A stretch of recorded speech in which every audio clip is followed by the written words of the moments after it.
বন্ধু, আমাদের বাড়িতে সুন্নতে খতনা হলে গান বাদ্যযন্ত্র হয়, বিয়ে বাড়িতে গান হয়। এখনকার ছেলে মেয়েরা ম্যাক্সিমামই বেয়াদব, নষ্ট, দুষ্ট, পথভ্রষ্ট। কেন জানেননি? এটার কারণ হলো তেঁতুল গাছ লাগাইলে যেমনি তেঁতুল ধরে, তেঁতুল গাছ লাগাইলে কি ধরে? তেঁতুল গাছ লাগাইলে যেমনি তেঁতুল ধরে রে, অসভ্য বাবা মায়ের পেট থেকে অসভ্য সন্তানই আসে। বলে হুজুর কেন আপনি এখানে আসলেন? তার কারণ হলো আপনি বর্তমানে দেখবেন ম্যাক্সিমাম বিয়েতে বন্ধু 2-3 দিন, 1 সপ্তাহ আগে থেকে যে কর্মগুলো করা হয় সবগুলো বেঈমান কাফেরের সংস্কৃতি। কথা বলেন না কেন? যেটা কোরআন হাদিসের দৃষ্টিকোণ থেকে টোটালি হারাম। আপনি যদি হারাম কাজ দিয়ে জীবনটা শুরু করেন তাহলে আপনি ভালো কিছু আশা করতে পারবেন না। ও বন্ধু আমার দিকে তাকান, গান বাদ্যযন্ত্র কতটা নষ্ট জিনিস। আল্লাহর হাবিব বলেছেন, the music and musical instrument will be increased. আল্লাহর হাবিব বলে দিয়েছেন কিয়ামতের পূর্বক্ষণে গান বাদ্যযন্ত্র বেড়ে যাবে। আর গান বাদ্যযন্ত্র বেড়ে যাওয়া বন্ধু কিয়ামতের আলামত। আরেকদিকে শত্রুকে আপন করে নেওয়ার একটা পায় তারা, যারা মুসলমানের রক্ত জোশে যোগে যোগে খেয়েছে আরো খাবে রে। কচু কাটা করবে মুসলমানকে বেঈমানেরা, আর সেই বেঈমানকে তোমরা ফলো করে জীবনকে ফলো করছো। বেঈমান যখন তোমাকে সবল মারতে আসবে তুমি তাকে প্রতিহত করতে পারবে না, কারণ বেঈমান তোমাকে ঘায়েল করার সকল টেকনিক নিয়েছে, তুমি কিন্তু তোমাকে রক্ষা করার টেকনিক তুমি নিতে পারো না। কথা বলেন না কেন? তুমি শুধু নিজেকে দুর্বল করেছো। বন্ধু আমার দিকে তাকান, আল্লাহর নবী সরকারে মদিনা তিনি বলে দিয়েছেন, মাঠে পানি দিলে যেমনি ফসল জন্ম হয়, নোংরা শব্দ দ্বারা মিউজিক অ্যাড করে যে গান প্রচার করা হয়, ওই গান থেকে তেমনি ভাবে মানুষের ঘরে নোংরামি জন্ম হয়। হাদিস শরীফ কি? আল্লাহর নবী বলে দিয়েছেন, আমার আল্লাহ আপনাকে দিয়েছে জবানকে প্রয়োগ করার জন্য। কিভাবে? জিকিরের মাধ্যমে। হাকে হা বলবেন, নাকে না বলবেন, এটাই জিকির। যেটা অন্যায় অন্যায় বলবেন, যেটা ন্যায় ন্যায় বলবেন, এটাই জিকির। আল্লাহ বলেছেন, remember me then I will remember you. Allah বলেছেন, remember me then I will remember you. তোমরা আমাকে স্মরণ করো, আমি তোমাদেরকে স্মরণ করব। ওমা সুবহানাল্লাহ কর না কেন? ফাযকুরুনি আযকুরুকুম ওয়াশকুরলি ওয়ালা। আল্লাহ বলেছেন তোমরা আমার প্রতি কৃতজ্ঞ হও, অকৃতজ্ঞ হইও না। সুবহানাল্লাহ বলেন। মজার খবর কিনা? এই মামতো ভাই, সাস্তো ভাই, খালতো ভাই সব বইয়ে যান। খাড়াইয়া থাকলে বেবানান, অসুন্দর বন। আরে কি কথা শুনেন না? এই মিয়া কথা শুনেন না?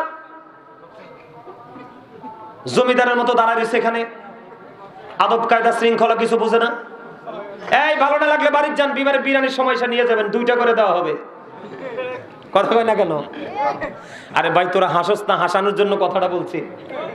পৃথিবীর বিভিন্ন দেশ থেকে লাইভে আলোচনা শুনতেছে প্রতিদিন। আমার অসংখ্য বক্তবৃন্দ আমেরিকা, ইউরোপ থেকে আলোচনা শুনে, তো তাদেরকে বোঝানোর জন্য, তারা যেন এই ভাষাটা সহজে বুঝে, এই জন্য কিন্তু আমি তো শুধু ইসলাম বাংলাদেশে প্রচার করলে চলবে না। বাংলাদেশে কয়টা আয়তন? কত?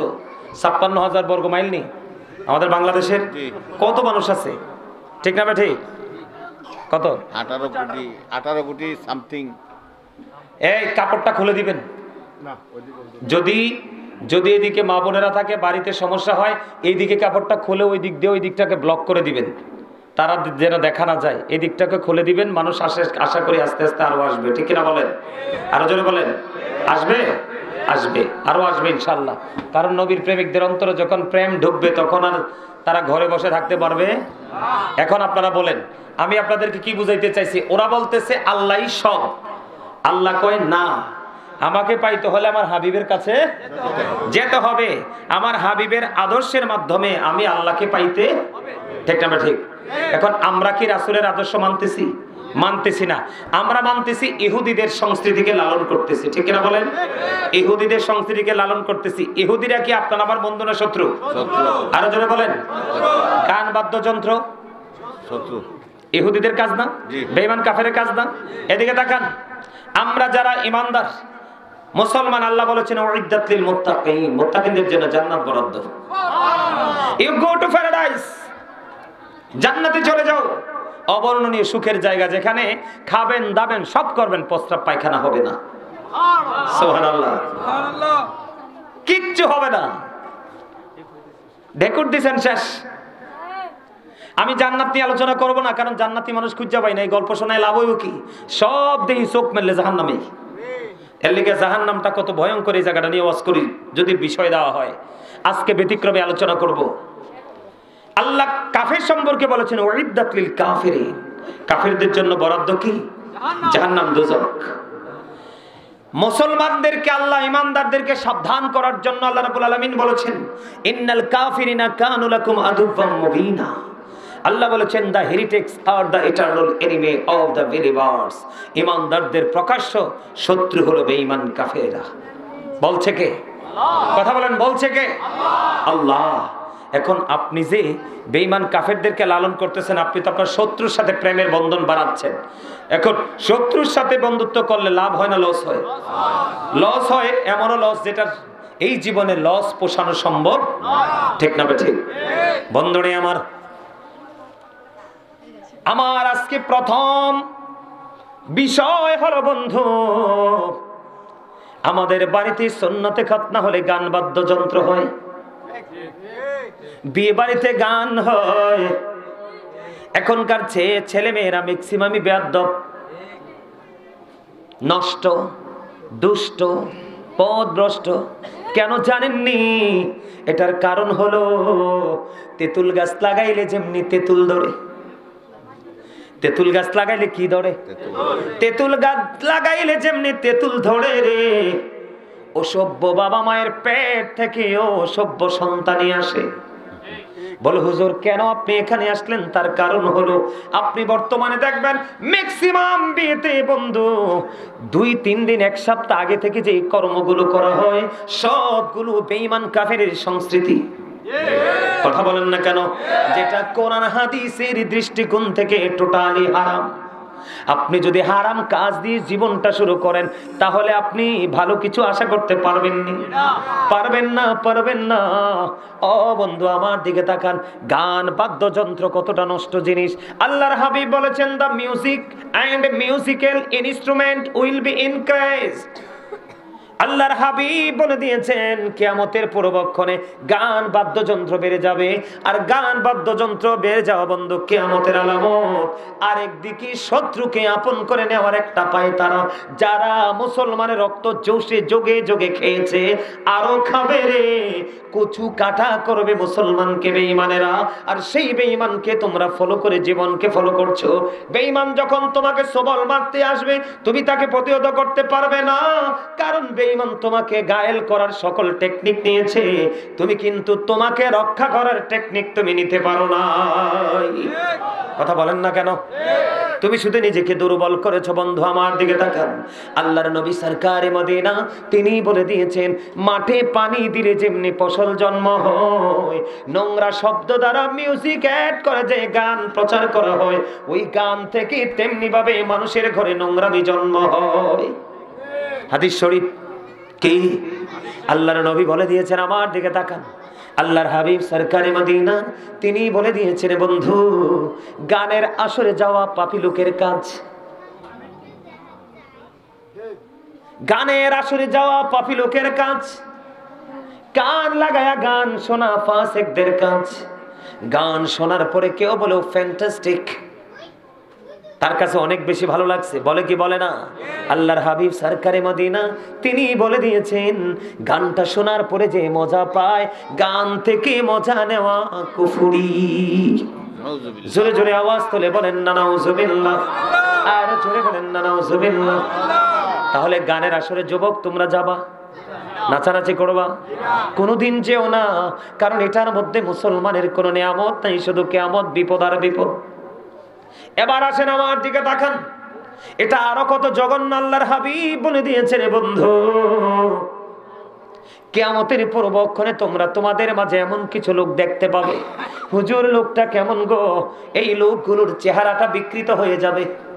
কি হয়ে যাবে? চেহারাটা বিকৃত হয়ে যাবে, চেহারাটা বিশ্রী হয়ে যাবে, কুশ্রী হয়ে যাবে, কুচ্ছিত চেহারার অধিকারী হয়ে যাবে রে। মাটির মধ্যে তাদেরকে গ্রথিতকরণ করা হবে। কি করা হবে? মাটির মধ্যে তাদেরকে গ্রথিতকরণ করা হবে, গেড়ে দেওয়া হবে। ইয়া রাসূলুল্লাহ, তারা কি তাওহীদ মানবে না? তারা কি আল্লাহ মানবে না? তাওহীদ মানে কি আল্লাহ? তখন নবীজি বললেন, হ্যাঁ তারা তাওহীদ মানবে। ইয়া রাসূলুল্লাহ, তারা কি রিসালাত মানবে না? যুবক যুবক, তোমরা বেশি করে শোনো, তোমাদের বেশি শোনার দরকার। মুরব্বীদেরকে নিয়ে টেনশন নাই আমার। আমি ব্যক্তিগতভাবে গোটা বাংলাদেশের, গোটা পৃথিবীর মুসলমানদেরকে নিয়ে আমি শঙ্কিত, আমি টেনশন। আমার লজ্জা লাগে নিজের বাচ্চাদেরকে দেখে মুসলমান পরিচয় দিতে রে। তার বডি থেকে চলন বলন সব বেঈমান কাফেরদের। নবীজি বললেন তারা আল্লাহ মানবে, তার মানে তাওহীদ মানবে, তারা রিসালাত মানবে। নবীজি আরো বলেছেন, যুবক তোমরা শোনো, নবীজি বলেছেন ওয়া ইয়াসুমুন ওয়া ইয়াহুজ্জুন ওয়া ইউসাল্লুন, তারা রোজা রাখবে, তারা নামাজ পড়বে, তারা হজ করবে।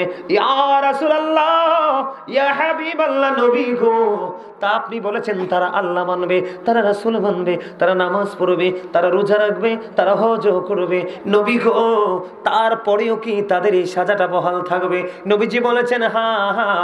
তারপরে বলেছেন নবীজি সাদের সাজাটা বহাল থাকবে। ইয়া রাসূলুল্লাহ, ইয়া হাবিবাল্লাহ, কেন গো কেন গো? আমার নবীজি বলে দিয়েছেন তার কারণ হলো তারা অশ্লীল শব্দ দ্বারা যেই শিল্পীরা গান গায়, আমাদের দেশে আছে না নাই? আপনাদের মনে আছে না নাই? আপনাদের মনে আছে কিনা জানি না, ব্রাহ্মণপাড়াতে আজ থেকে মনে হয় 1 বছর আগে না 2 বছর আগে 12 লক্ষ টাকা দিয়ে একজন শিল্পী আনা হয়েছিল। ঠিক কিনা বলেন? আমি শিল্পীর নাম বলবো না। ওই শিল্পীর জবানে জীবনে তো কোনোদিন দেখি নাই বন্দি, ওই শিল্পীর জবানে এমন শব্দ শুনেছি যেই শব্দ শুনলে যুবক যুবতীদের অন্তরে কুমন্ত্রণা ছাড়া আর কিছুই জন্ম হয় না। ঠিক কিনা বলেন? আপনাদেরকে বলি যুবক তোমরা শোনো, তোমাদের কলবের মধ্যে যদি নোংরামিটা আগে বাসা বাঁধে রে, তখন তোমাদের ফিজিক্যাল নোংরামির ইন্টারেস্ট বেড়ে যাবে। তখন আমি তোমাদেরকে বলি যুবক, প্রত্যেকটা মানুষ কিন্তু ডাবল। প্রত্যেকটা মানুষ কি? একটা হলো তার দেহ, আরেকটা হলো তার আত্মা, একটা হলো তার বন্ধু বাহির, আরেকটা হলো তার ভিতর। আপনার ভিতরটাকে যদি আপনি কমপ্লিট রাখতে পারেন, বাহিরও কমপ্লিট থাকবে। আমার নবীজি বলেছে, আমার নবীজি বলে দিয়েছেন আল্লাহ মানবে, রাসূল মানবে, নামাজ পড়বে, রোজা করবে, হজ করবে নবী গো, তারপরেও তার চেহারা বিকৃত হয়ে যাবে, তারপরেও তাকে মাটিতে গ্রথিতকরণ করা হবে। নবী গো, কে গো সেই জঘন্য অপরাধী মানুষ?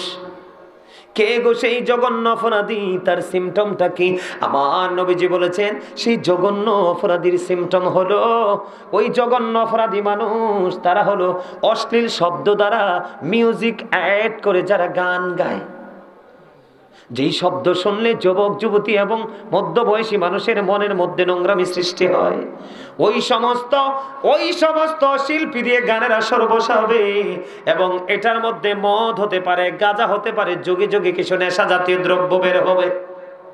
যেমন আজ থেকে 10-15 বছর আগেও আমি বাবার নাম শুনি নাই, এখন বাবা প্রকাশিত হয়েছে।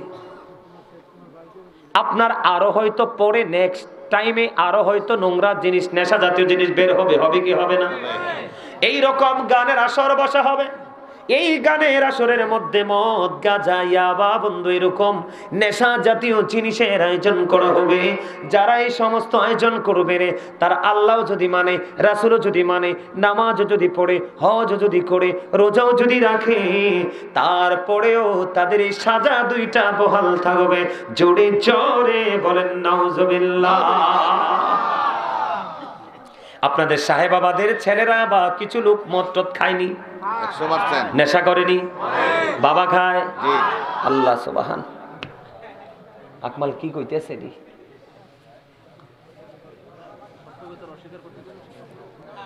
সত্য প্রকাশ করতে হবে।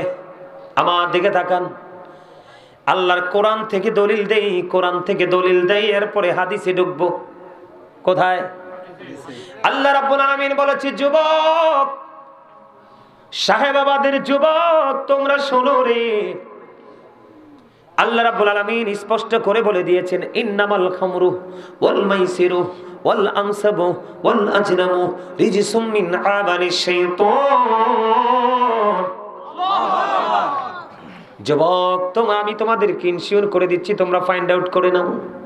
আল্লাহ রাসূল বলেছেন, মদ, জুয়া, মূর্তি, ভাগ্য গণনা, এগুলো ঘৃণ বস্তু, শয়তানের কাজ। নাউজুবিল্লাহ বলেন না? কার কাজ? শয়তানের কাজ। এখন শয়তান আপনার আমার বন্ধু না শত্রু? আল্লাহ বলেছেন, ইন্না শাইতানা লাকুম আদুউন ফাত্তাখিযুহু আদুওয়া। আল্লাহ বলেছেন, শয়তান is the eternal enemy of the believers. ঈমানদারদের প্রকাশ্য শত্রু হলো শয়তান, তাকে শত্রু বলেই গণ্য করো। সুবহানাল্লাহ বলবেন না? আরো জোরে বলেন, একবার বলেন নাউজুবিল্লাহ। আল্লাহ আমাদেরকে সাবধান করেছে, অ্যালার্ট করেছে, এই জন্য সুবহানাল্লাহ বলে দিলাম। ঠিক কিনা বলেন? এটার পাশাপাশি শত্রুকে চিহ্নিত করতে পেরেছি, নাউজুবিল্লাহ বলে নিলাম। কথা বলেন না কেন? কিন্তু আমাদের মধ্যে বন্ধু শয়তানের ধোঁকায় পড়েছে ম্যাক্সিমাম লোক। আমি যুবক, আমার দিকে তাকাও, প্রতি 1000-999 জন মুসলমান জাহান্নামে যাবে। প্রতি 1000 কতজন? প্রতি 1000-999 জন জাহান্নামে যাবে রে। মাত্র একটা লোক 1000-এর মধ্যে জান্নাতি হবে। আমার মন বলে এই যুগের যুবকদেরকে খুঁজলে ওই একটা লোক যে জান্নাতে যাবে, ওই এত যুবকের মধ্যে একটা যুবকও খুঁজে পাবো না।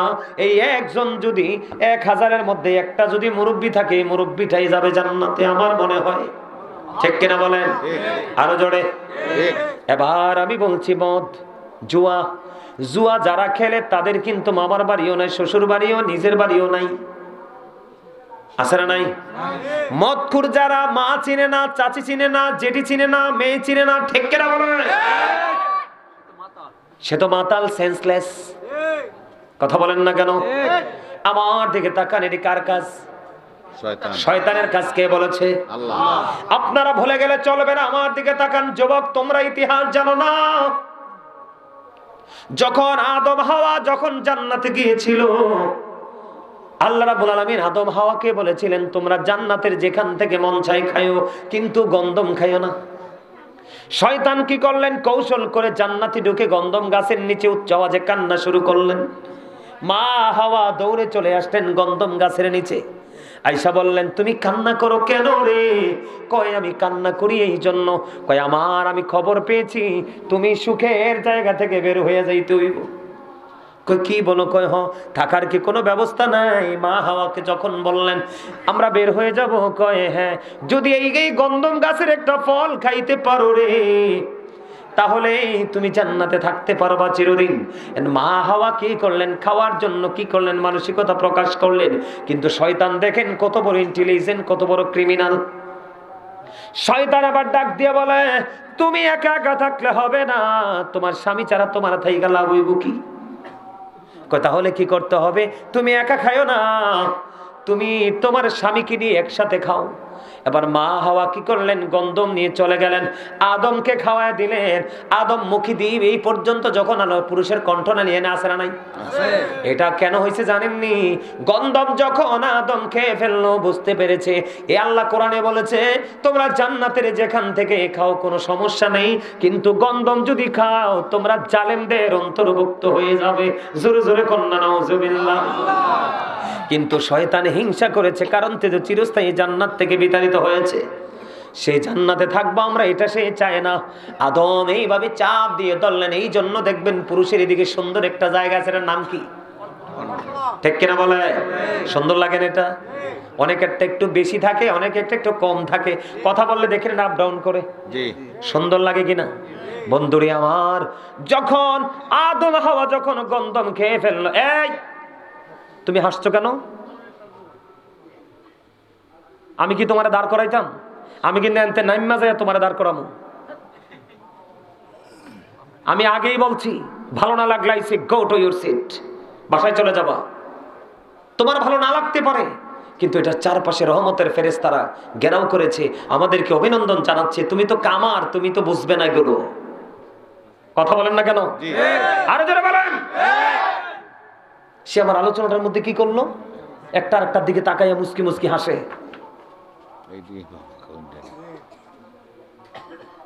তোমাদেরকে আমি শিখাচ্ছি তোমার যদি ভালো না লাগে, আমাকে ব্যক্তিগত বা ভালো নাই লাগতে পারে, একটা মানুষ সবার কাছে প্রিয় হতে পারে না, পারে, ভালো না লাগতে পারে, তুমি ডিস্টার্ব না করে তুমি চলে যাও, আড়ালে চলে যাও, কথা থাকলে দুজনে প্রেমের আলাপ দূর থেকে করে আসো।